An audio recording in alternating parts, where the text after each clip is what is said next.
Alors, bonjour à tous. Alors, Yacine, Bonjour à tous. il y a Yacine, moi je suis Yves Menez, Yacine Messaouden qui est avec nous, Hernan Ludovici. Bonjour à tous.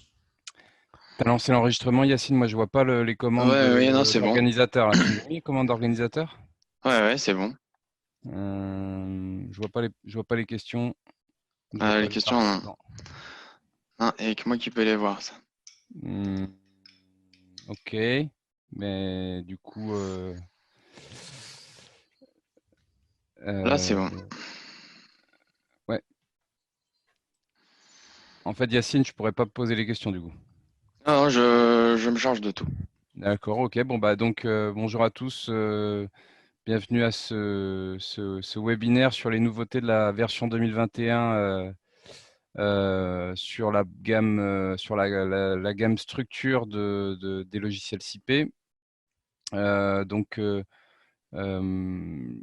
sans transition, finalement, on va aller directement dans les différentes nouveautés. On a avec nous Yacine qui va présenter essentiellement donc ce qui se passe autour de SIP 3D, la connexion à BIM Server et du coup les flux de travail possibles par l'import de maquettes de modèles d'un modèle structurel esquissé dans SIP Architecture qu'on a présenté hier, le nouveau logiciel de modélisation architecturale de SIP.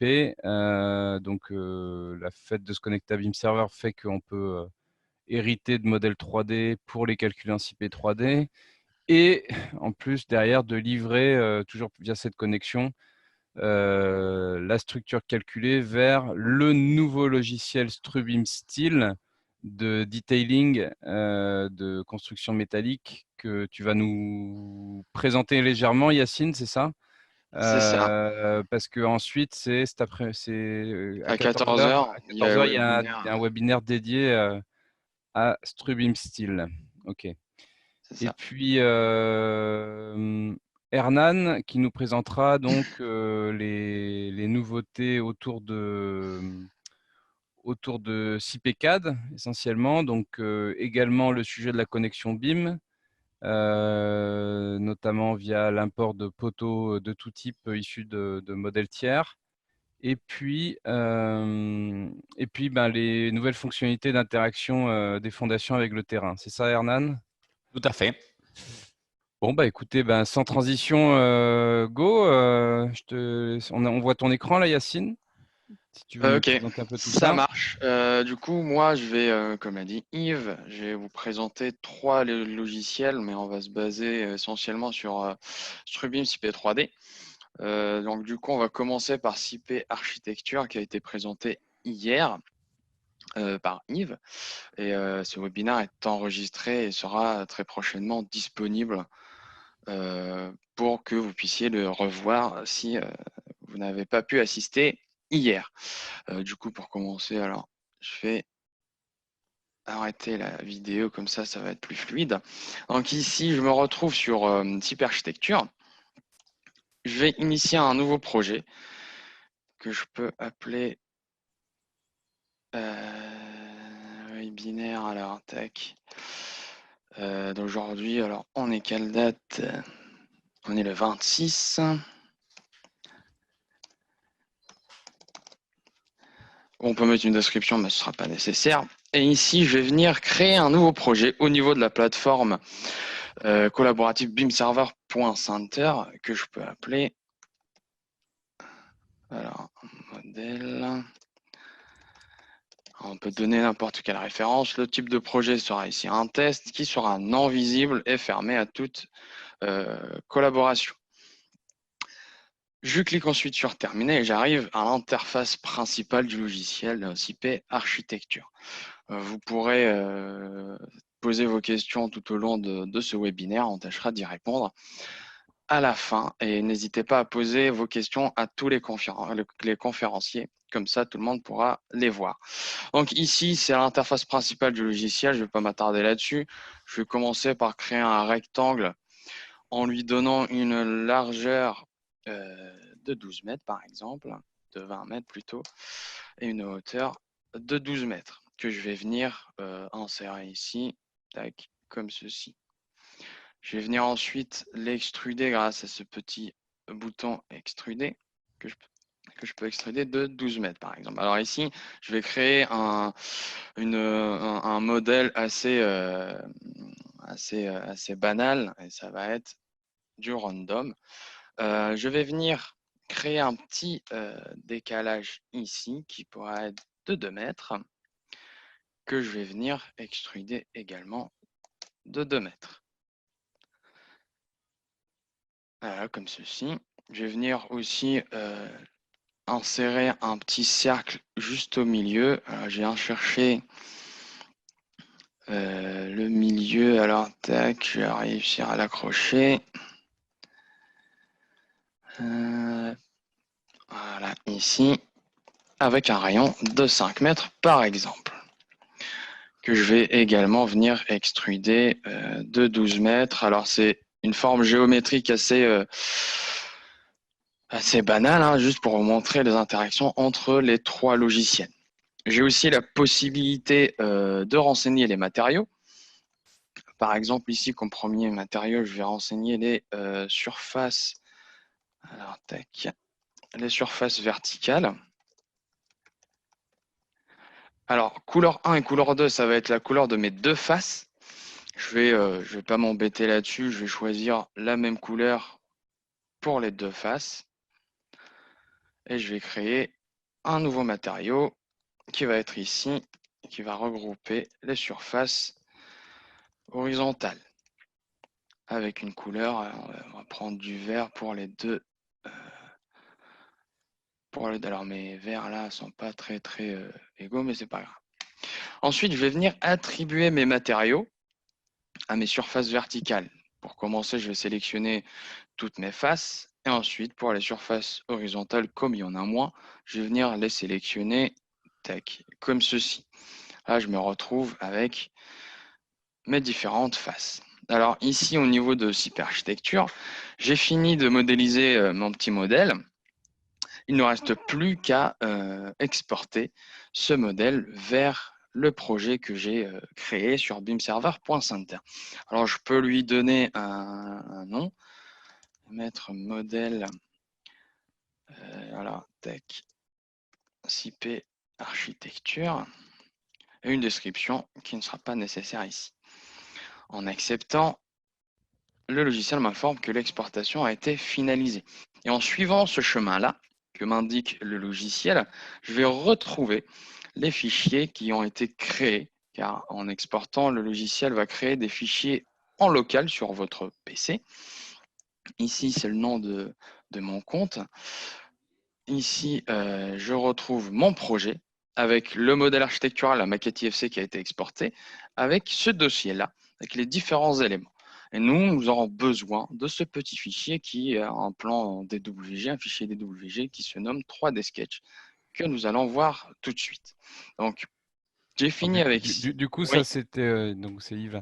Du coup, là, on est passé très rapidement en SIP Architecture qu'on a présenté hier. C'est ça. Donc, nouveau logiciel de modélisation pensé pour la Absolument. modélisation architecturale, mais effectivement, on peut l'utiliser pour faire, comme on a fait, comme tu l'as fait ici, une esquisse d'une structure 3D que tu vas pouvoir adresser au calcul, quoi. C'est exactement ça. Ce Donc, logiciel est gratuit, il est disponible gratuitement sur beamserver.center. absolument. Et pour plus de détails, hein, comme je l'ai dit, je vous invite à revoir le webinaire qui sera très prochainement disponible. Donc du coup, sans plus tarder, on va passer directement au logiciel Strubim CP3D qui est ici, où je vais venir de la même manière initier un projet ici que je peux nommer Strubim CP3D. En acceptant, cette fois-ci, je vais créer un ouvrage vide. Et ensuite, je vais venir importer le fichier que je vous ai montré tout à l'heure, le 3D Sketch. Alors ici, les données générales, vous pouvez les paramétrer au début du projet, mais vous pourrez revenir les paramétrer tout au long de votre projet sans souci. Ici, on n'en aura pas l'utilité. Ensuite, ici, je vais venir dans le menu déroulant outils. Alors, c'est CP3D. Hein. Je vais venir dans le menu outils et je vais sélectionner importer fichier DXF et DWG. Ensuite, je vais venir dans mon dossier, ici, tac, et je vais venir importer mon fichier qui est au format DWG, le 3D Sketch. En l'ouvrant, le logiciel me propose les différents calques disponibles sur ce fond de plan, ce fichier DWG. Pour commencer, je vais par exemple importer les surfaces verticales avec ici la couleur bleue que nous avons sélectionnée au niveau de CP Architecture et que vous pouvez constater ici. En acceptant, le logiciel va m'importer mon petit modèle. Alors, je vais juste désactiver les lignes de référence, comme ça va être plus clair pour vous. Alors, vous pouvez constater qu'il a importé mes surfaces ici, que je peux constater au niveau de la vue 3D. Alors ici, on a importé uniquement les surfaces verticales. Donc de ce fait, au niveau de la vue 3D, on aura uniquement les surfaces verticales. Alors, mon petit cylindre ici est en train de flotter dans le vide. Ensuite, pour mes surfaces, mes plaques, vous voyez ici, ma petite plaque est divisée en 2 plaques. Pour cela, je vais venir dans le menu déroulant plaque et avec l'outil unir, je vais venir unir celle-ci et celle-ci pour avoir une seule plaque. Donc ici, je vais sélectionner toute ma structure et vous voyez ici, j'ai regroupé les différentes plaques en une seule. Alors, ça ne se voit pas forcément au niveau de la vue 3D, mais ici, ça a plus d'impact. Ensuite, ce que je vais faire, une fois que j'ai pu gérer mes surfaces verticales, je vais revenir dans le menu outils et importer de nouveau mon fichier DWG, qui est ici, mon 3D Sketch créé par CP Architecture, et je vais venir également importer mes surfaces horizontales. En acceptant, le logiciel me propose si je veux garder la même position définie dans le fichier ou si je veux sélectionner un autre point de référence. Ici, je vais garder le même pour que ça soit correctement emboîté avec mes surfaces verticales importées précédemment. Donc pareil, hein, on voit ici toutes mes surfaces, toutes mes plaques qui ne sont pas correctement liées.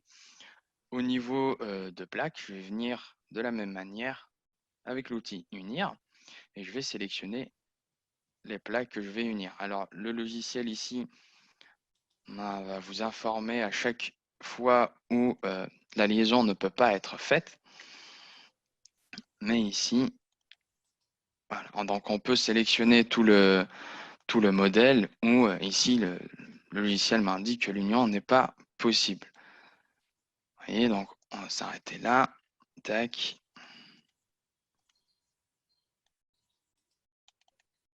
Mais pour ne pas trop tarder, je vais sélectionner toutes mes faces et comme ça, tout est uni. Alors, au niveau de la vue 3D, ça ne change rien, à part que mes surfaces horizontales ont été correctement importées.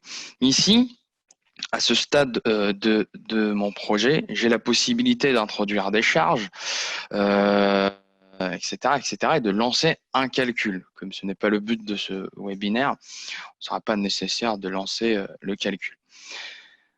Une fois que j'aurai fini, ici, j'ai la possibilité d'exporter mon projet Strubim CP3D ou dans CP3D directement, c'est la même chose.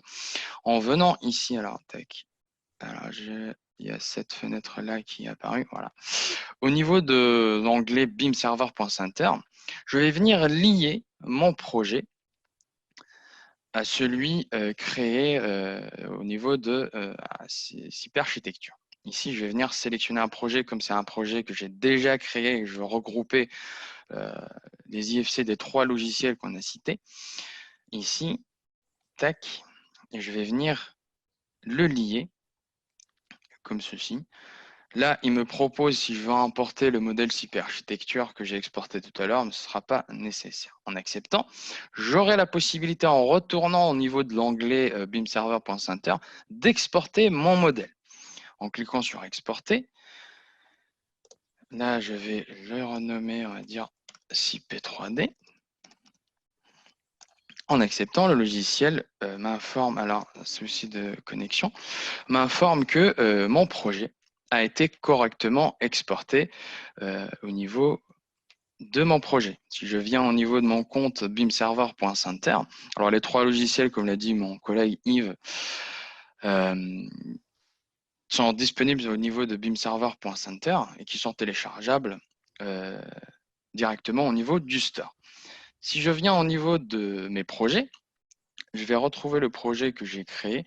Alors le temps que le modèle 3D s'affiche sur votre compte bimserver.center, cela dépend de la taille évidemment du projet et de la qualité de votre connexion. Donc ici, je retrouve le modèle que j'ai créé au niveau de CIP architecture.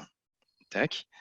Et je peux également afficher le modèle structure 3D CIP3D qui n'est pas encore chargé.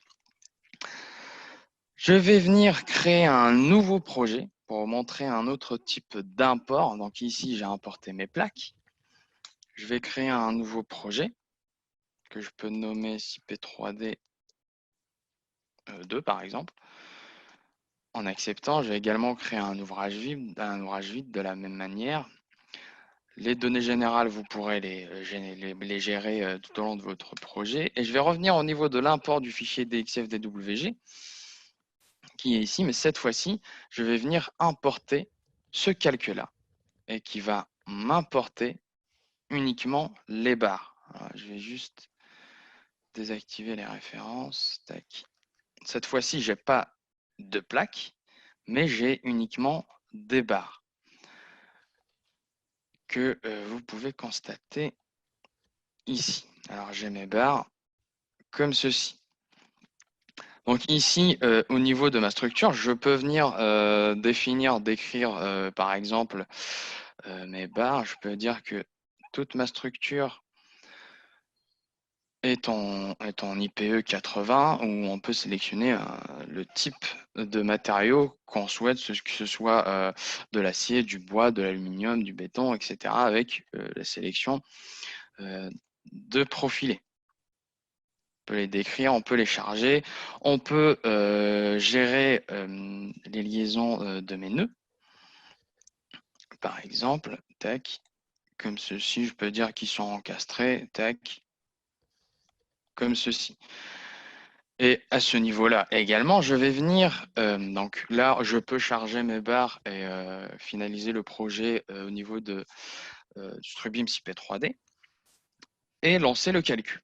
Ici, ce ne sera pas nécessaire. Je vais uniquement venir au niveau de bimserver.center, lier mon projet, comme je l'ai fait tout à l'heure, au projet que j'ai créé au début de cette démo. J'ai sélectionné mon projet, tac, que j'accepte. Et là également, il va me proposer si je veux importer les 2 fichiers exportés tout à l'heure. Il ne sera pas nécessaire. Là, mon projet est exporté. Si je reviens au niveau de CIP architecture, je peux constater qu'au niveau de la sélection bimserver.center, le petit bouton actualiser clignote, ce qui m'indique que des nouveaux éléments ont été ajoutés à mon projet. En cliquant sur actualiser, j'ai la possibilité d'importer mon modèle Strubeam CP3D. Alors, mon modèle que je viens d'exporter est en cours, est en train de se charger. Ici, on peut le constater hein, au niveau du synchroniseur. Le temps qui se charge, ou je ne l'ai peut-être pas encore exporté. Ah si, je l'ai pas encore exporté. Je viens l'exporter. Tac. Alors, il faut bien le lier d'abord et ensuite venir l'exporter au niveau du logiciel. Ouais, c'est ça, tu avais ça. lié ton projet CIP3D Absolument. au projet bimserver, mais tu n'avais pas encore exporté ce que tu avais fait C'est ça. dans CIP3D. Là, tu Absolument. l'exportes dans le même répertoire. Exactement. Et en revenant au niveau de SIP architecture, mon bouton clignote de nouveau. Et là, je retrouve bien mon modèle que j'ai exporté. En acceptant, le modèle va se charger au niveau de SIP architecture et je peux venir l'afficher. Alors, si je me rappelle bien, voilà. Donc ici, je peux sélectionner les éléments que je souhaite afficher au niveau de l'interface principale. Ici, je retrouve ma structure que je viens d'importer. En cochant la case visible, elle sera visible au niveau directement de mon modèle. Alors ici, ça ne se voit pas beaucoup.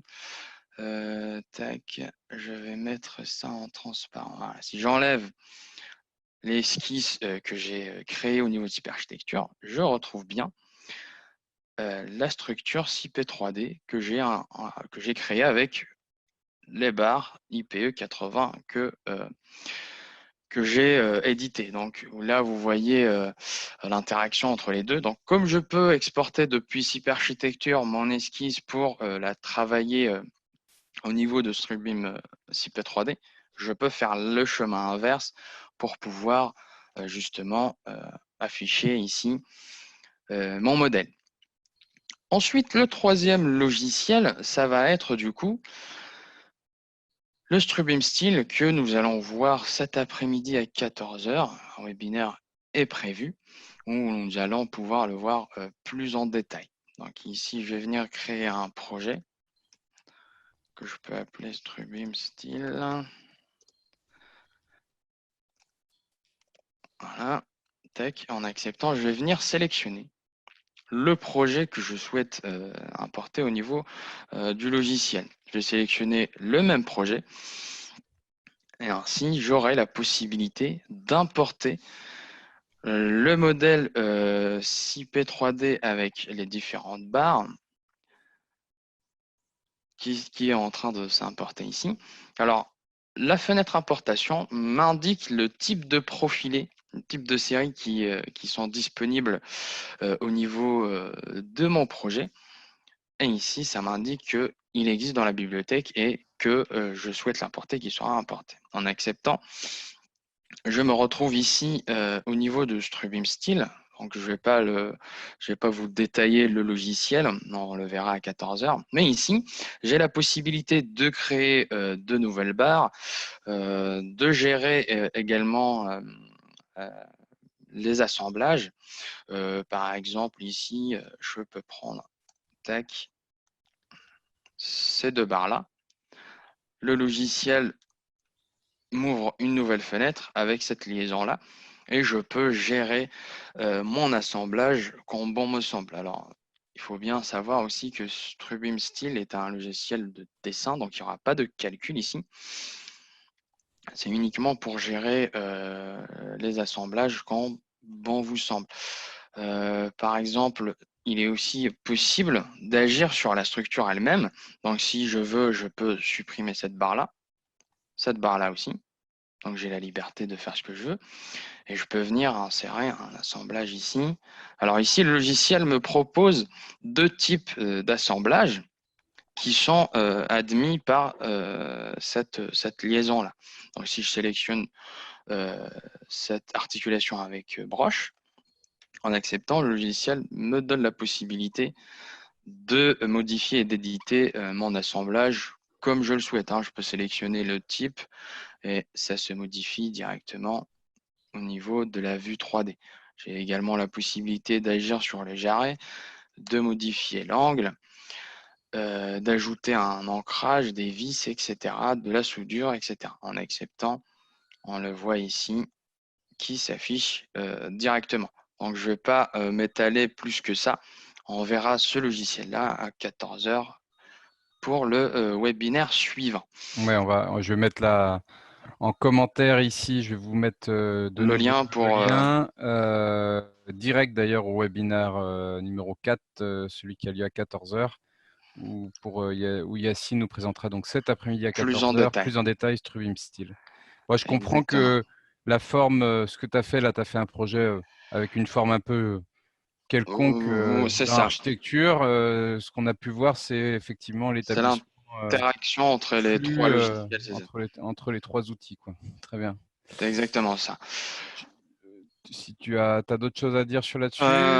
Oui, alors ça, une fois vos assemblages finis, vous pourrez également exporter votre Ouais. modèle et les importer ou les visualiser au niveau de BIMServer.center où vous allez regrouper les trois IFC des trois logiciels directement dans un seul projet que vous pourrez partager, où vous pourrez inviter des collaborateurs, etc. Il y a trois IFC, mais trois livables différents en fait. L'un qui est une esquisse architecturale, C'est l'autre ça, qui est un choix de profilé issu du un calcul calcul exactement. avec des axes analytiques. Mais puis là, on est sur un outil pour faire la description de détail de la charpente métallique. C'est ça, avec les Voilà, différents assemblages, on a extrêmement beaucoup de liberté. ça marche. Bon, bah donc à cet après-midi 14h, avec Hernan, je crois aussi qu'il sera là C'est pour ça, coordonner exactement. ça.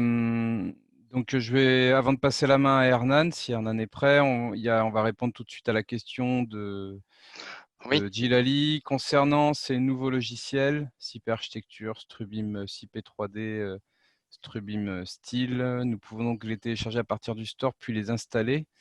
Mais ensuite, viennent-ils se rajouter à la suite complète de la fenêtre d'accueil CP ou bien sont-ils dissociés avec des icônes à part entière? Je vais me permettre de répondre. Donc effectivement, c'est quand il parle de la fenêtre d'accueil CP, il parle du package CP complet, qui n'est plus complet d'ailleurs maintenant, qui est le mode d'installation classique, traditionnel des logiciels CP. Et c'est vrai qu'on est toujours dans cette transition où, à terme, l'ensemble des outils seront complètement, et c'est presque le cas, il manque plus que CPCAD et CPCAD MEP, je crois, et CP Project, sur BIMServer.center, sur le store, de manière complètement individuelle. Donc effectivement, quand on les installe, ces logiciels depuis BIMServer, ça crée en fait sur votre bureau, ça crée un lien de lancement autonome de chaque logiciel téléchargé et installé. ça crée des icônes comme ceci. Voilà, sachant que il y a un avantage immédiat sur les logiciels BIMServer.center. On ne voit pas ton écran là, mais je crois pas. Mais un avantage, c'est qu'il va y avoir du coup un processus automatique. Les logiciels téléchargés et installés depuis BIMServer.center, il y a un processus automatique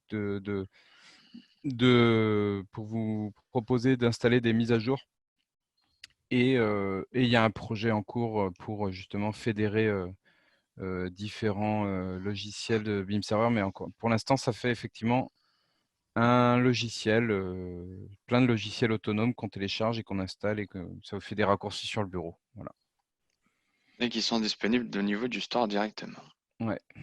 Donc voilà, donc j'ai mis en lien le webinaire et puis Hernan, si tu Oui,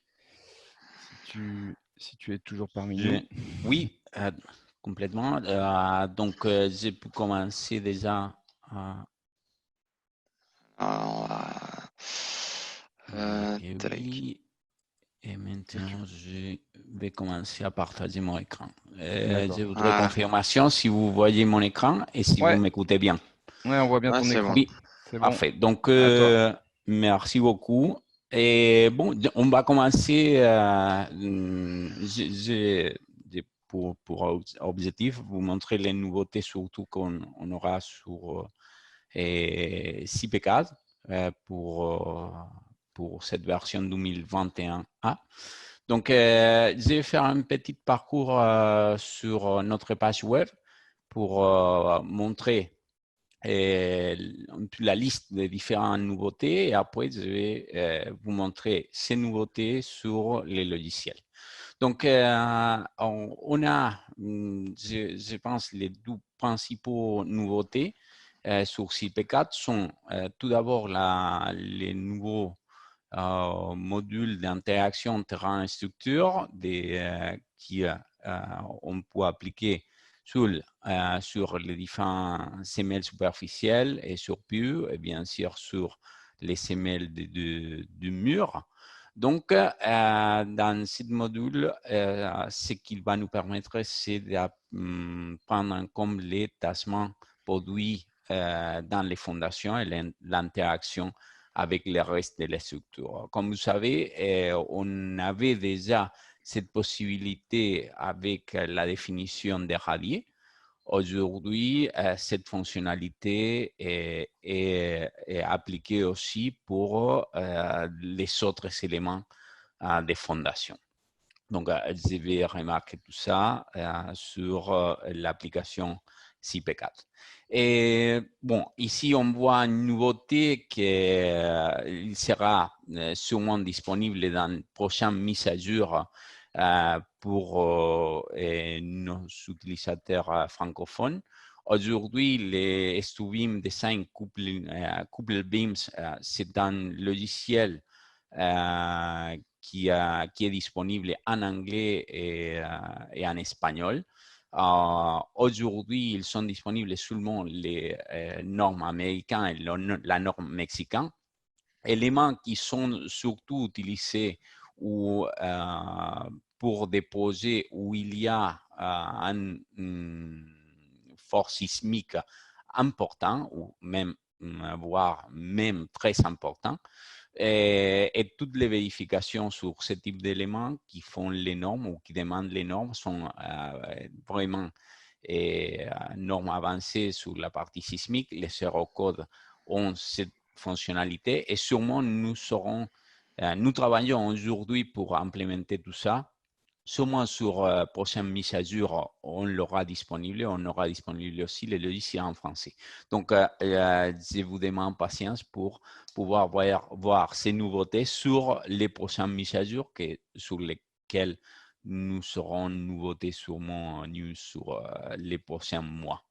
Donc, si on suit avec les nouveautés des CP4, en rajoutant à la nouveauté d'interaction terrain et structure, on aura la possibilité aussi de l'importation des poteaux du modèle BIM de différents types de matériaux et de sections.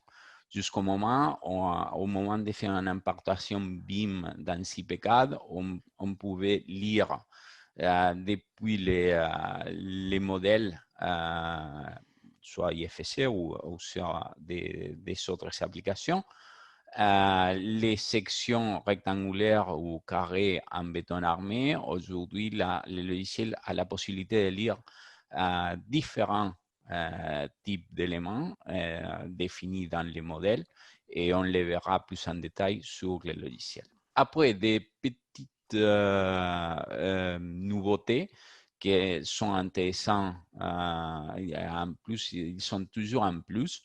Donc, pouvoir enregistrer les options sélectionnées dans les captures de fond des plans jusqu'au moment où, si on faisait une configuration de cette capture sur fond des plans, quand on passait sur un autre projet ou sur un autre fichier, cette configuration initiale, on les perdait. Donc, dans ce cas, le logiciel va garder la dernière configuration faite par l'utilisateur et il sera disponible pour les suivants projets ou pour les autres sessions du logiciel. Il y a aussi une alerte lorsqu'il y a des changements de l'armature basse des dalles pleines. Si par des questions d'effort, le logiciel il est obligé d'échanger l'armature basse définie à l'inice par l'utilisateur, le logiciel va nous dire sur les dernières rapports des calculs. Et des autres petites améliorations, que c'est la possibilité d'ajouter dans les barres d'outils différentes fonctions, entrée poutrelle double, vérifier la géométrie du groupe actuel, vérifier la géométrie du groupe actuel et des supérieurs, des raccourcis que parfois ils nous font épargner du temps, car on n'a pas besoin de déployer un menu, sinon qu'on l'a comme accès direct. Donc, bon, on va passer directement sur la CP4, notre version 2021A. Et je vais commencer montrant la nouveauté des lectures des différentes sections pour les poteaux du modèle BIM. Donc, pour ça, je vais commencer par créer un nouveau projet. On va accepter. Dans ce cas, je vais commencer mon projet avec une importation de modèle BIM. Je vais sélectionner les projets. Dans ce cas, je suis déjà logué avec mon utilisateur. Et, je vais sélectionner les projets édifice webinaire. Donc, acceptant, la lecture en général, et les différents pas pour la lecture du modèle reste la même. Comme toujours, le logiciel va nous afficher donc la vue 3D du modèle qu'il est en train de lire. Après, on va avoir donc la liste des différents niveaux qui sont sur les modèles. Et voilà les menus qui vont changer. Jusqu'au moment, comme je vous disais tout à l'heure, on avait déjà la fonctionnalité de lire sur les modèles les différents éléments définis en béton armé, les poteaux des sections carrées ou rectangulaires. Dans ce cas, le logiciel, il nous permet de lire les différentes sections qui ne sont pas dans le cadre de ce type-là, sinon qui sont des éléments qui en acier. Généralement, ils seront les éléments qu'on va lire, mais aussi des sections génériques ou avec d'autres types de matériaux qui n'y sont pas sous le monde d'acier, sinon qu'il peut être en bois, par exemple. Donc, dans ce cas, le logiciel, il y a un mapping de différentes sections définies dans les modèles. Dans ce cas, c'est le logiciel créateur du modèle BIM sur lequel l'utilisateur ou projecteur nous a défini un matériau de style 45-345 avec un type d'élément W250 par 49.1 et une section description non définie. Et ce qu'on pourra faire, donc, correspondre à cette définition dans les modèles BIM, une définition de notre structure dans le logiciel CP4. Et pour ça, on aura la possibilité d'aller sur ce menu et sur la bibliothèque des différentes sections d'acier, on aura la possibilité de faire une correspondance entre la section définie par les créateurs du BIM et notre modèle structurel. Dans ce cas, par exemple, si je vais sur la définition des différentes sections que j'ai sur ma bibliothèque structurelle, on n'a pas la section W. La section W, c'est une section du type acier américain, les profilés américains. Donc, on peut rajouter sur notre modèle structurel aussi cette bibliothèque à l'aide donc de notre gestion des bibliothèques. Et maintenant, on aura donc la possibilité de définir les profilés W. Maintenant, je vais, avec cette description, rechercher donc cette description sur la bibliothèque des différents profilés américains. Donc, il s'agit d'un 250 par 49.1 qui va définir les poids. Bon, c'est le type de définition des profilés américains, donc j'accepte.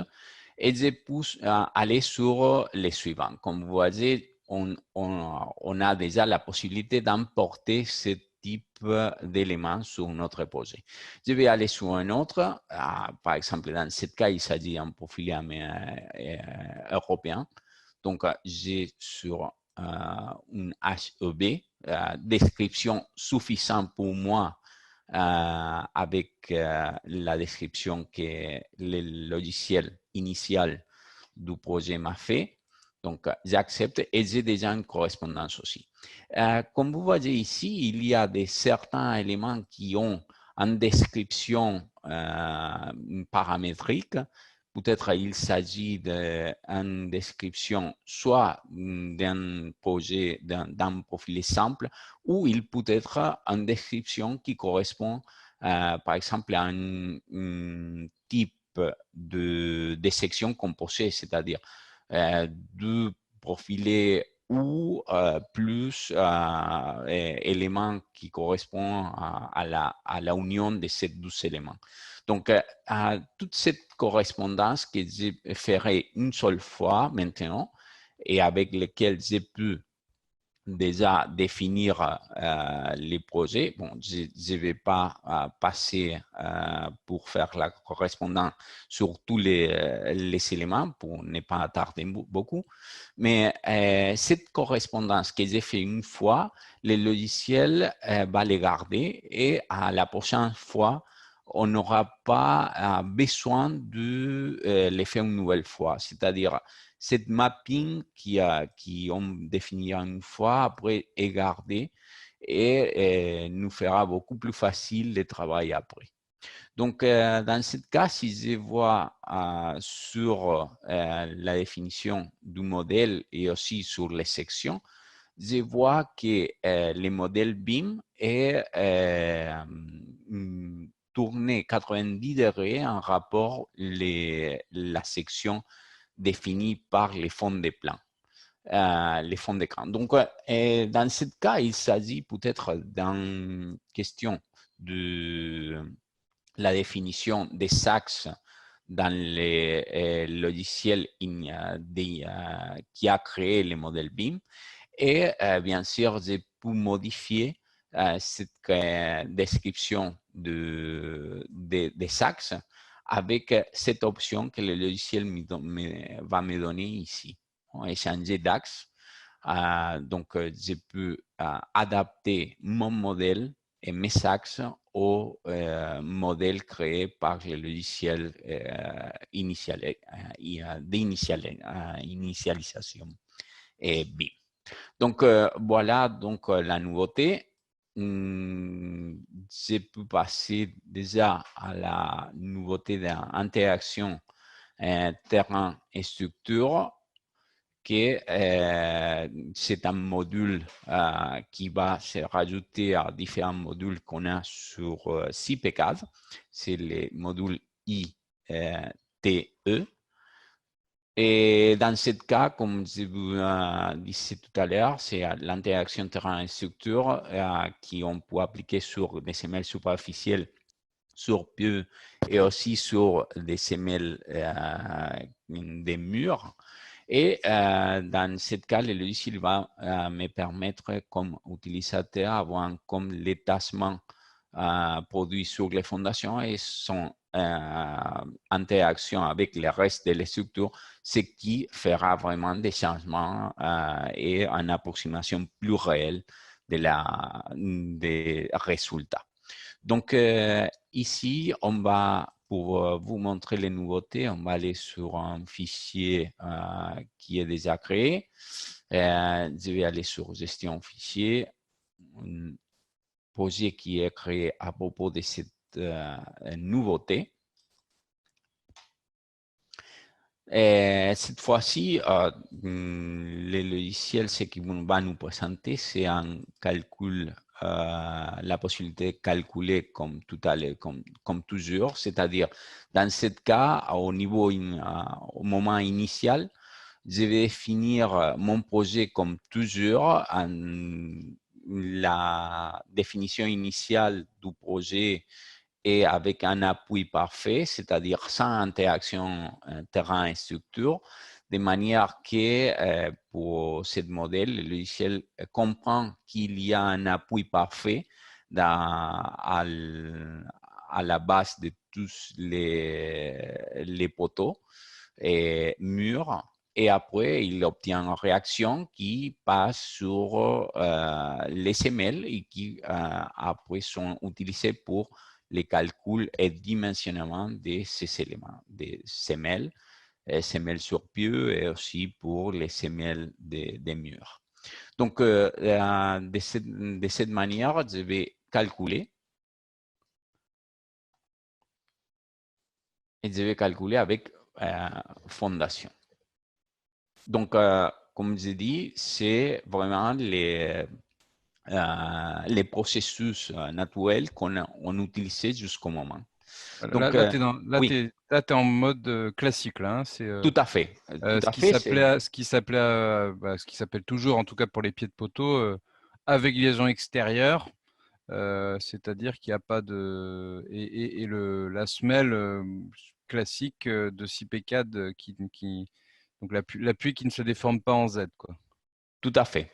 D'accord. Et en plus, bon, ce n'est pas une nouveauté, mais c'est une remarque, ce que je ferai maintenant, mais c'est intéressant surtout pour quelqu'un qui commence avec la version 2021, qui venait de la version 2020 ou version 2009. Comme il faut remarquer qu'il a disparu notre onglet déformé. Déformé, ouais. Tout à fait. C'est vraiment pas une nouveauté à dire, mais c'est un remarque à faire.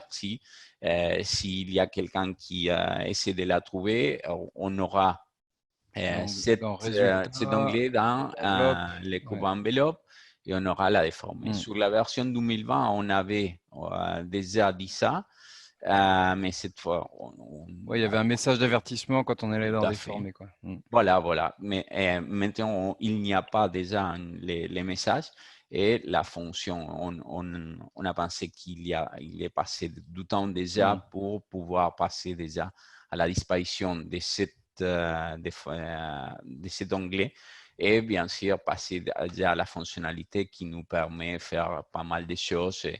Avec les différents éléments, on a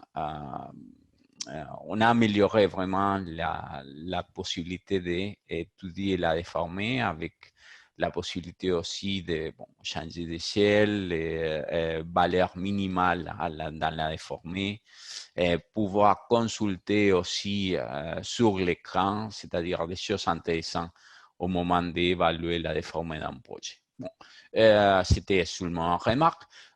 On a déjà calculé et dimensionné la fondation. Maintenant, vous allez voir que sur les menus de fondation, on a appliqué des différentes options, que c'est les menus interaction terrain et structure et caractéristiques considérées pour l'interaction terrain et structure. Si je vais sur l'interaction terrain et structure, bon, comme toujours, la première fois, il s'affiche un message montrant un peu l'information sur tout ça dans ces nouvelles options. Et on aura donc un menu sur lequel on a la possibilité d'appliquer pour les différents éléments, ne pas considérer l'interaction terrain et structure et considérer l'interaction terrain et structure. Si j'applique attribuer, comme vous voyez, tous les éléments de ma fondation, ils n'ont pas ou une interaction terrain et structure, c'est-à-dire comme Yves disait, remarqué, c'était les calculs classiques jusqu'au moment. Bon, maintenant, moi, comme utilisateur, j'ai la possibilité de rajouter donc une définition d'interaction et je le ferai grâce à la définition d'un module de réaction pour les différentes semelles et dans le cas des semelles sur pieu, grâce à la rigidité axiale du pieu. Définition que j'ai pu faire avec la même valeur pour tous les éléments ou que je peux bien sûr appliquer avec différentes valeurs à différents éléments. C'est-à-dire, je pourrais appliquer différentes valeurs des modules de réaction pour chacune des semelles qui je peux bien sûr modifier au moment d'avancer sur les calculs. Dans ce cas, et comme démo initiale, je vais appliquer la même valeur des modules de réaction pour tous les éléments qui correspondent aux semelles. Donc, je vais attribuer et je vais sélectionner par fenêtre tous les éléments de mon projet. Une fois que j'ai terminé, je peux aller une nouvelle fois sur l'onglet Entrée de poutres et cette fois-ci aller sur Calculer. Dans ce cas, je vais calculer sans dimensionner fondation. Il faut savoir que cette fois-ci, le logiciel est en train de calculer avec prenant en compte l'interaction terrain-structure, c'est-à-dire j'ai déjà défini un module de réaction pour chacun de ces mails, donc le logiciel a calculé cette valeur et il a modifié le modèle, ce qui va à modifier le calcul et la matrice de rigidité.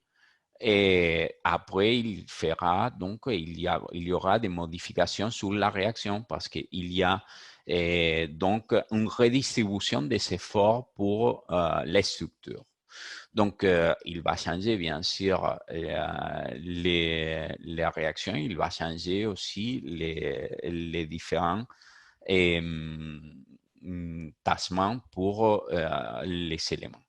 Donc, si je vais sur les résultats, je peux aller sur couvre enveloppe et sur la déformer. Je peux voir, si je vais exagérer un peu la déformer, c'est beaucoup exagéré peut-être.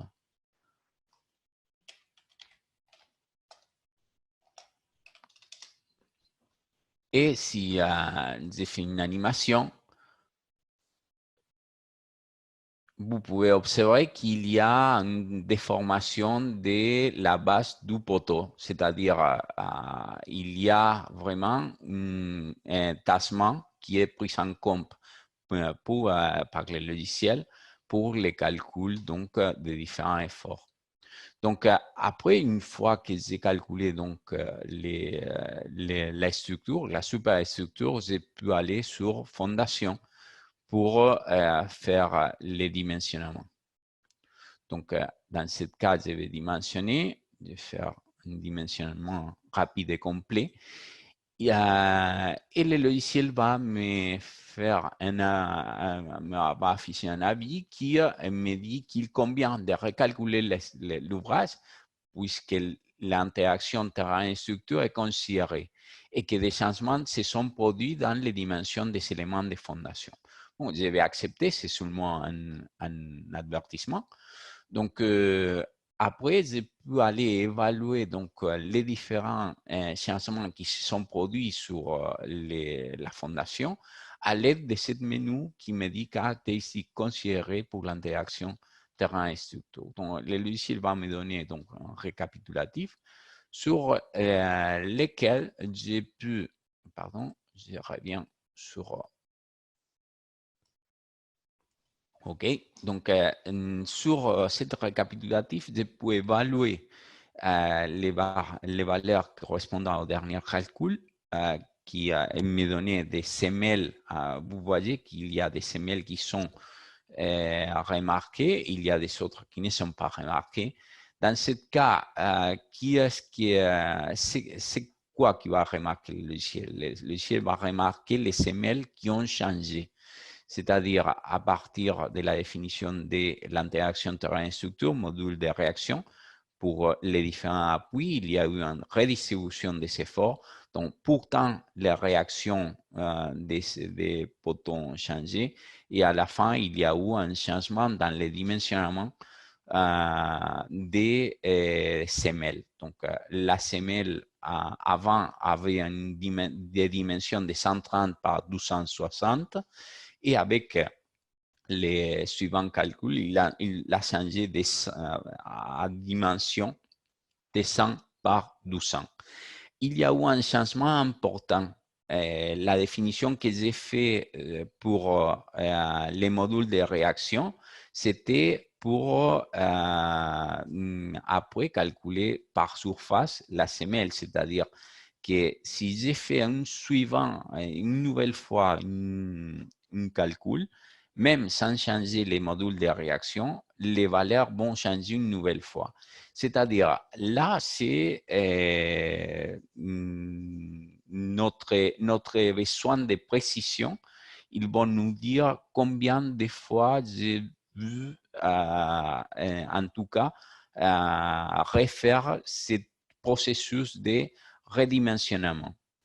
Et, il y aura un moment pour lequel les changements de dimension entre les derniers calculs et les calculs actuels, il n'y aura pas vraiment de changement ou il sera très peu, de manière que le logiciel considère que les différences sont assez peu pour être considéré important, de manière qu'on peut valider les calculs sans problème.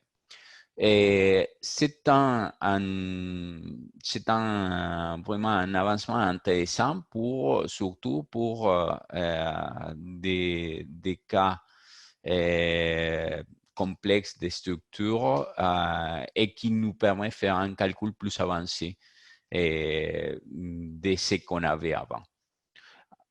Donc, voilà un peu les nouveautés qui correspondent à l'interaction avec le terrain. Je ne sais pas si il y a des questions en rapport les... On va voir ça. OK. Juste, donc, du coup, là, on l'a fait avec des semelles isolées et des semelles filantes sous mur. Et du coup, ça veut dire qu'on peut aussi avoir un projet avec un radier et quelques semelles isolées. Tout à fait, tout à fait. C'est-à-dire... C'est pas le cas avant. Avant, on pouvait pas faire ça. Voilà.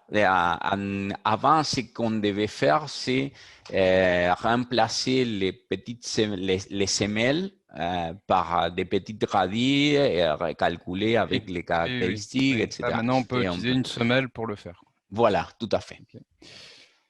Ok, je vais te dire les quelques questions. Donc, Serge Hamon qui nous demande à 10h56 est-ce que tout cela est également possible depuis une maquette IFC Revit ou faut-il repasser par CP Archi? Bon, de toute façon, CPCAD a son propre modeleur, c'est-à-dire que tous les calculs, toute la modélisation et le calcul peut être réalisé ici et ensuite la maquette structurelle récupérée dans Revit. Dans le sens Revit vers CPCAD, je ne sais pas quelle réponse tu émettrais, Hernan, mais c'est pas tout à fait le même fonctionnement, quoi. Et en rapport quoi Il demande si tout cela est possible depuis une maquette IFC Revit ou faut-il repasser par CP Archi. Donc c'est pas la peine pour moi la réponse c'est qu'il faut pas repasser par CP Archi, c'est que la maquette structurelle vous pouvez la faire directement dans CPCAD. On parle de la lecture des poteaux, non? C'est ça?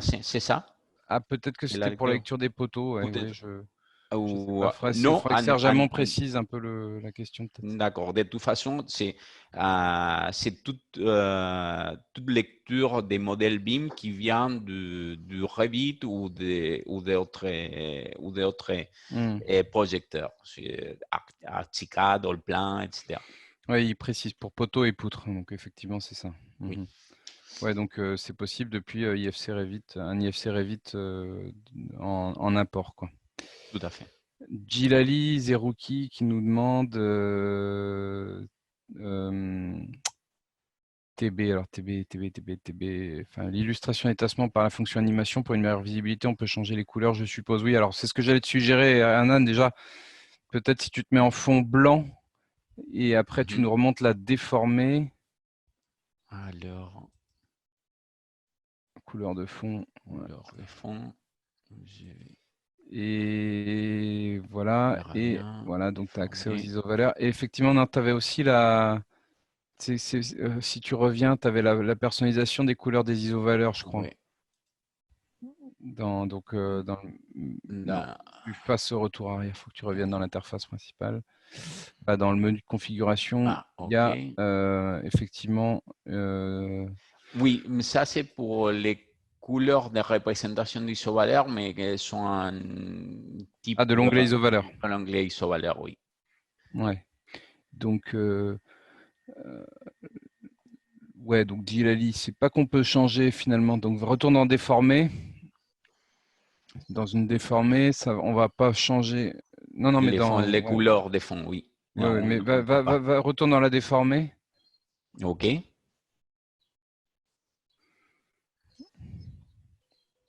C'est pas tant qu'on peut changer les isovaleurs, mais effectivement, en se mettant sur un fond blanc, on visualise beaucoup mieux la déformée vis-à-vis des isovaleurs. Je pense que c'était... Oui.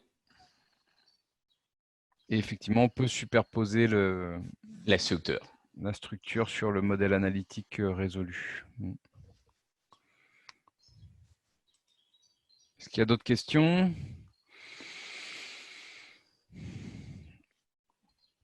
Voilà ce que je voulais remarquer, c'était la différence entre un modèle classique pour lequel il n'y avait pas de tassement pour la base des poteaux et maintenant qu'on peut observer la déformation en appliquant l'interaction terrain-structure. Avec toujours le sujet délicat, tu sais, de bien caractériser ce module de réaction. Tout à fait. Là, il s'agit vraiment, oui, voilà, tout à fait. Oui. Bon, écoute, il n'y a pas d'autres questions. On va peut-être faire un tout petit rappel encore dans la boîte de dialogue, Yacine, du lien pour l'ensemble des webinaires et surtout pour le webinaire de cet après-midi pour Strubim Style. Voilà, donc je le remets. Attends, je l'ai loupé. Hop, je vais le mettre à tous les conférenciers, tous les participants. S'il y avait sur cette même page, vous trouverez aussi le lien vers le webinaire, le replay du webinaire d'hier sur CIP Architecture pour ceux qui veulent le découvrir un peu mieux. Vous trouverez aussi le lien vers les prochains webinaires de demain. On est sur la partie RE 2020. On a une pré-version qui est livrée qui s'appelle CIPterm RE 2020 avec Elodie qu'on a fait avec le CSTB. L'acoustique avec une actualisation de la base de données Acrobat BIM et puis vendredi les flux de travail améliorés et avancés entre CIP4MEP, BIM Server et les autres applications OpenBIM. Voilà, c'est ça. Je ne sais pas si vous voyez mon écran. Si, on voit ton écran. De toute façon, on ça, a mis le lien en conversation. C'est ce que vous retrouverez en cliquant sur le lien, avec le replay du webinaire d'hier sur CIP Architecture, qui est ici. Ce webinaire-là qui va être en replay également, à 14h sur BIM Style. Et pour jeudi 27 août, 2 webinaires également. Et vendredi, le 28 août, pour le dernier. Donc voilà.